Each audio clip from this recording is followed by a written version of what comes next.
I still got a couple of JT's knives that I'm going to sharpen up. This one is his Griptilian in D2 steel, and I'll show a quick little insert that shows off some of the damage that's in the edge. I'm going to go ahead and sharpen it tonight with my silicon carbide Haidu stones, the same ones I've been testing out the last couple videos. I'm going to start with the 280, of course, move to the 400, the 1K, and then the 1500. Once I'm done with that, I'm going to try to polish it, or as well as I can polish it, on the G8 Suehiro silicon carbide stone. Cut the edge off, and we're going to go ahead and get started here.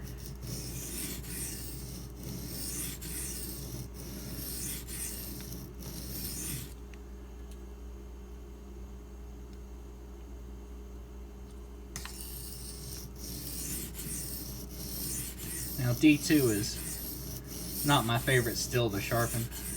I've always had problems with it. Until I started using silicon carbide, things started to fall into place for me. I started to like it a lot more. Beforehand, I used to dread sharpening this stuff.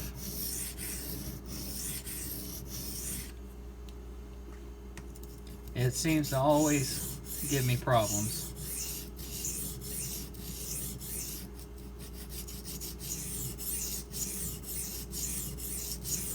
Now, I haven't talked much about these Haidu stones because I've still been using them, testing them out, seeing how they work. It's a real shame we can't get them here in the United States. They don't shed grit as easily as the Griptilian silicon carbide stones, but they do shed grit. And because they shed grit, they're actually really quick. So far, they've sharpened every steel I've put against them with no issues.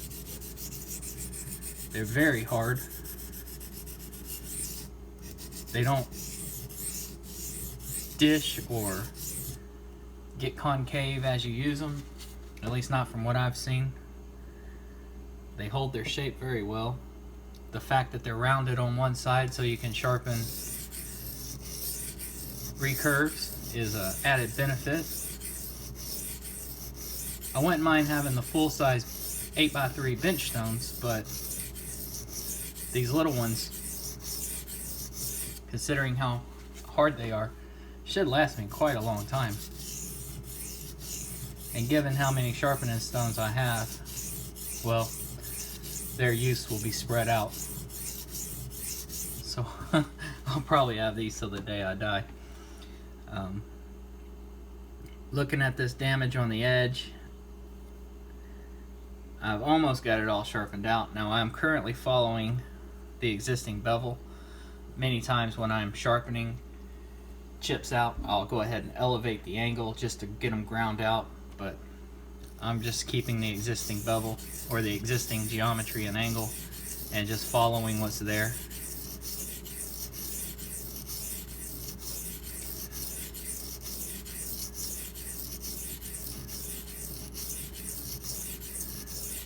Now I've seen Stephen Wolf on his channel when he's used these stones. I've seen him create a slurry by using a diamond plate. I haven't felt the need to do that, but I'd imagine doing so would probably help increase the cutting speed. I'm going to concentrate in this belly a little bit and try to get these chips removed.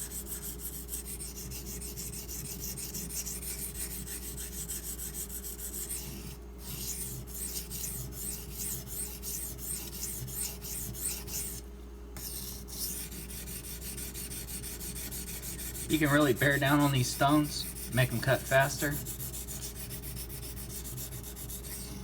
but it's not necessary.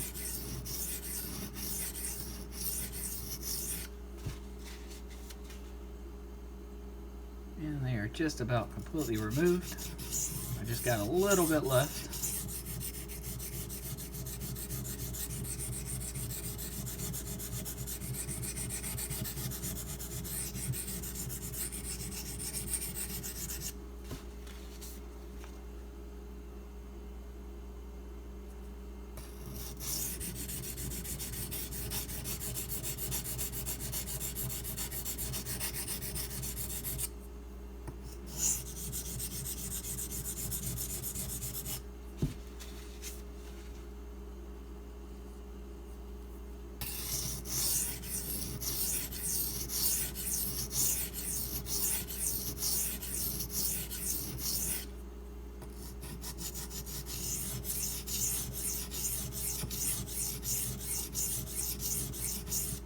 These stones have plenty of feedback, and given the price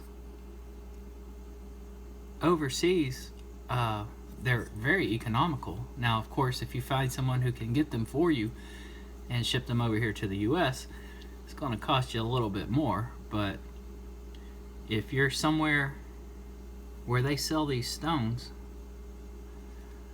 I would highly recommend them. I would recommend them almost as much as I recommend the Griptilian stones. I still think the Griptilian are better, but if you can't get your hands on those, these are an excellent alternative. I got a little chip right here in the flat of the knife I didn't see earlier.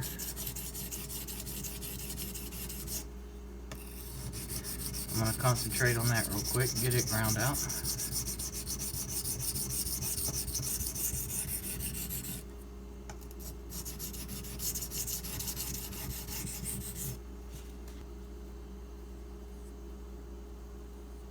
I don't feel any more chips. I'm just going to do a few back and forth passes just to clean up the edge.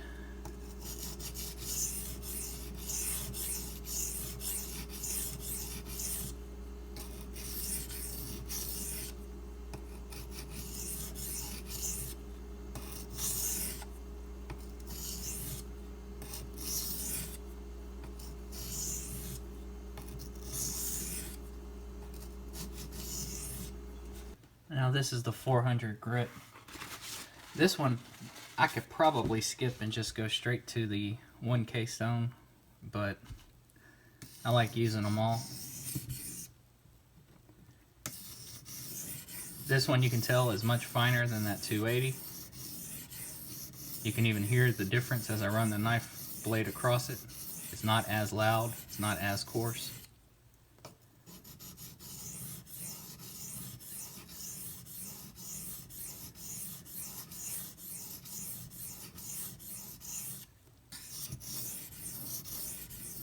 And I did find that this one sheds grit a little more easily than that 280. You seem to develop a swarf much quicker.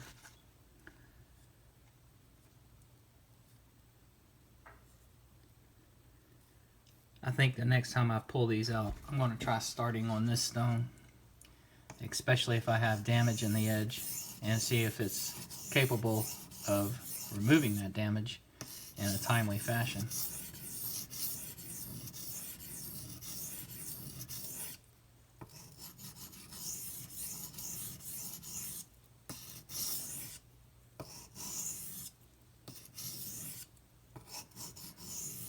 And I am pretty much done with this one. And this is, of course, the 1K stone. This one is much harder than the others. This one almost feels like a ceramic. It's very fine, very, very hard. If you were going to create a slurry with a diamond stone, this might be the one to start doing it on.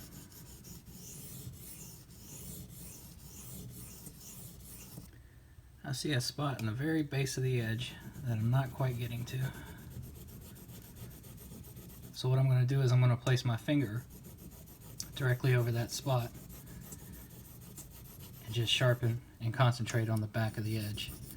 Now I'm not putting additional pressure down, I'm just placing my finger in that spot. And that alone should be enough to get me down into that area.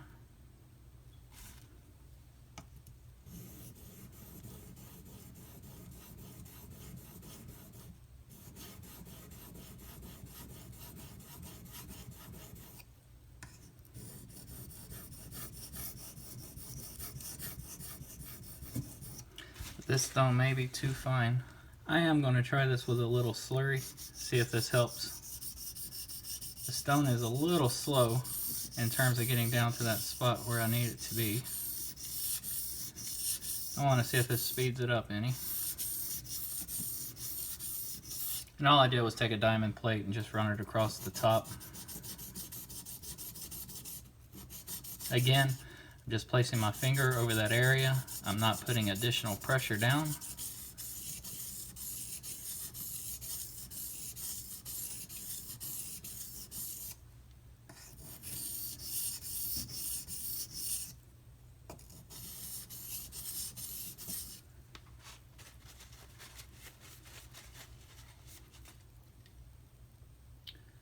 And I got just a little nibbing left.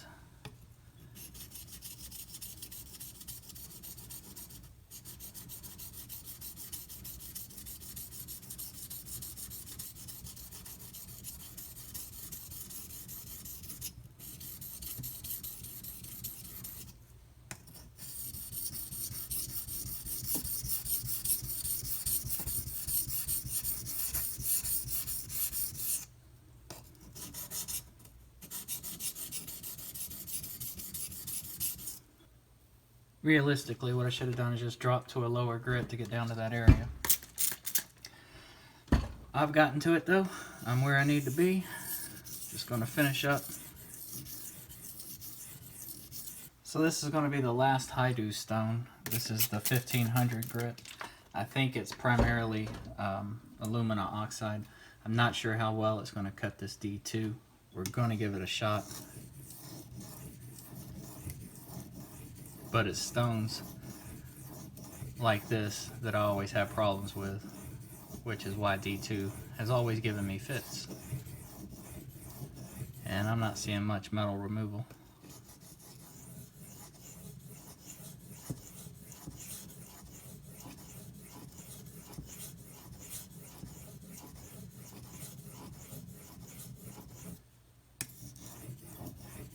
This isn't really working out with D2. So I'm just going to jump straight from that stone to my Suehiro G8 stone. This is silicon carbide.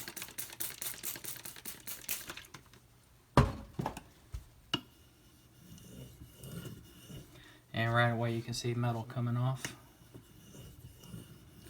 So we know this one's cutting.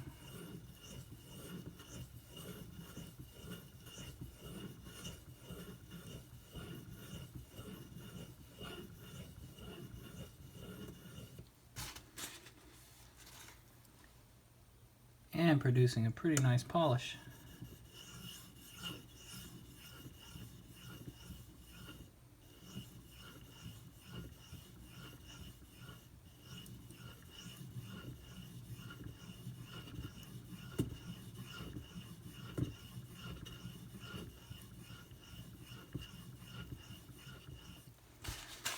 Now this stone is very hard as well. I let it soak for about, I don't know, 10 minutes maybe. I don't know if you hear, it's got tremendous feedback.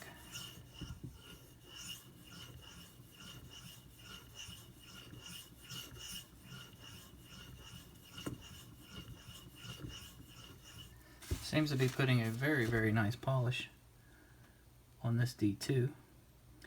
D2 always takes a pretty good polish though.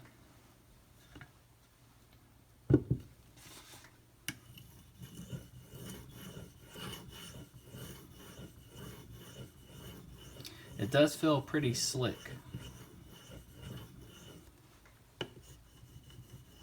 Like the Sharpening Pro 5K. My knife is just skating across it.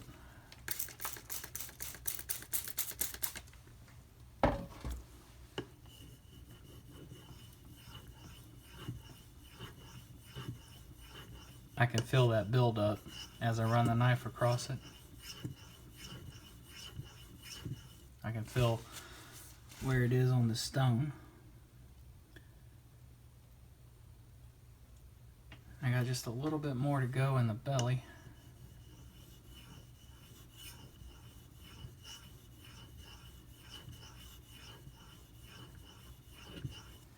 So I found this interesting. I was fixing to put the stone up, but I had all that buildup on it, so I went ahead and I lapped it. And I thought, well, while the slurry's on there, let me just run the knife across it a few times. And the stone completely changed. It no longer feels hard and glassy like the Sharpening Pro 5K. It now has a very creamy feel. It kind of feels soft underneath the knife blade, almost like the Suehiro 6K. It completely transformed. This is very comfortable to sharpen on. I'm not sure what was going on at first, but now that I've lapped it, it's a completely different stone. I don't know if you can hear the difference from where I was sharpening earlier, but it's much smoother. And like I said, it's almost got a creamy, soft feel.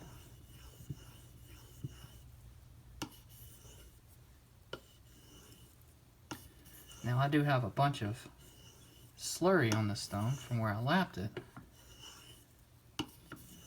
And that's probably creating a little bit of a cushion.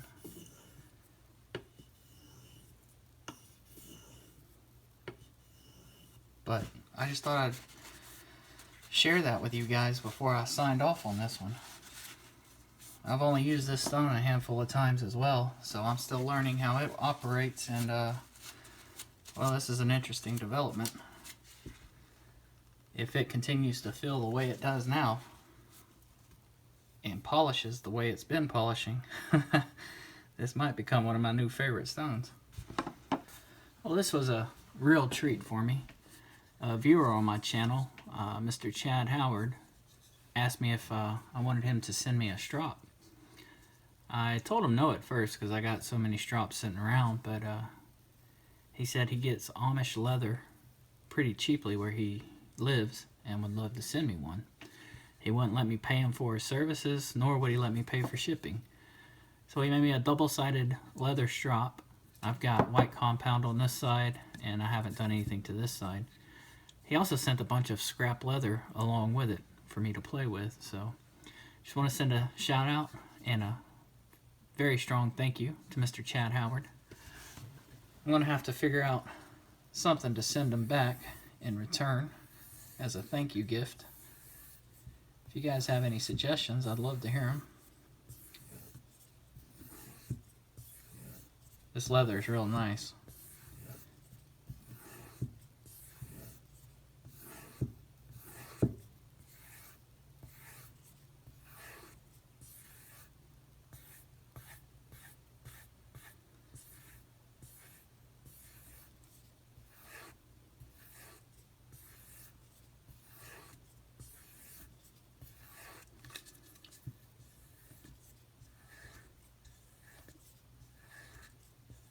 It's got just the tiniest amount of give to it. It's got just a little bit of tackiness, just enough that you know that it's gripping the bevel of the knife. And holy cow, that gave a fantastic polish.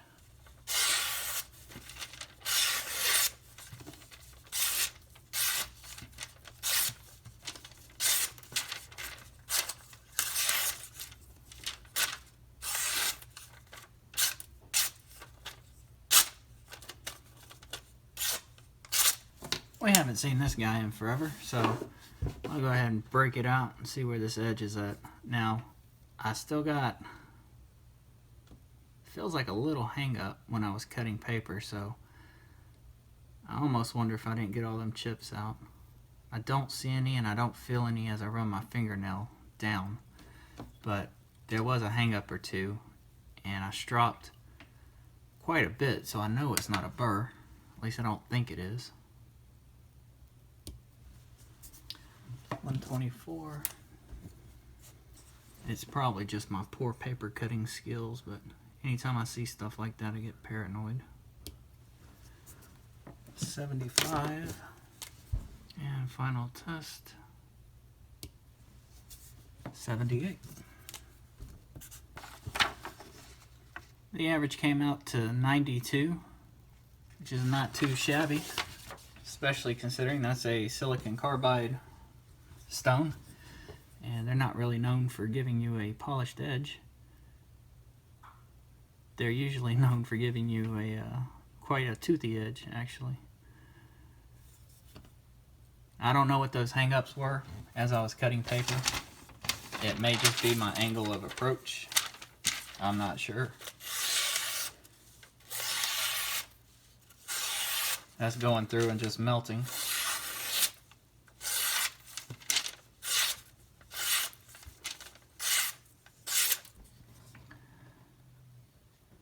So Benchmade's choil, as you can see, is starting to get a bit of a smile. And then on this other side, you can see where it's kind of riding up and getting that smile.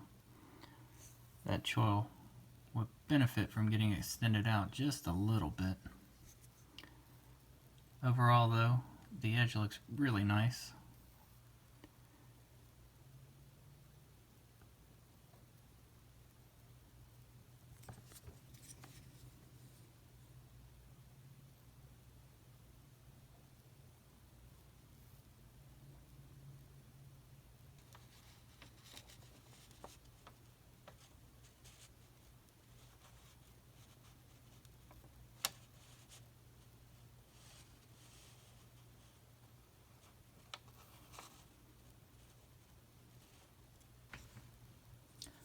Well, that's JT's D2 Griptilian. I'm going to try sharpening his M2 next. I'm going to use the Sharpening Pro stones with that guy. I'm not familiar with that steel, but I'm very familiar with those stones. So hopefully they can tell me a little bit about what it's like.